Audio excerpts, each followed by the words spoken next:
స్నేహితులు మనం నమ్ముతూ ఉంటాం. మన స్నేహితులే మనల్ని ఏం చేస్తున్నారు? కించపరుస్తారు. మన స్నేహితులే మనల్ని పాడు చేసేవాళ్ళు ఉన్నారు. మన స్నేహితులే మనల్ని హేళన చేసేవారు ఉన్నారు. కానీ స్నేహితులు కూడా సహాయంగా ఉండవలసినటువంటి స్నేహితులు కొన్ని సందర్భాల్లో యోబును బలపరచబడవలసిన వారు ఏం చేశారు? ఒకవేళ మీ కుమారులు దేవునికి వ్యతిరేకంగా పాపం చేశారేమో, అందుకే దేవుడు వారిని తీసేశాడేమో, ఇలా అనేక రకములైనటువంటి మాటలు మాట్లాడగలిగారు.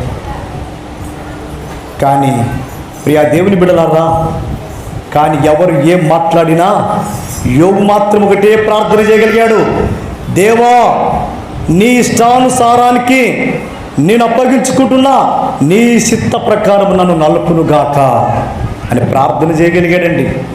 ఈ మధ్యాహ్న కాల సమయంలో దేవుని మాటలు వింటున్నటువంటి నీవు, మనమందరం కూడా ఇష్టానుసారముగా దేవునికి అప్పగించుకుంటే ఆత్మపూర్ణులముగా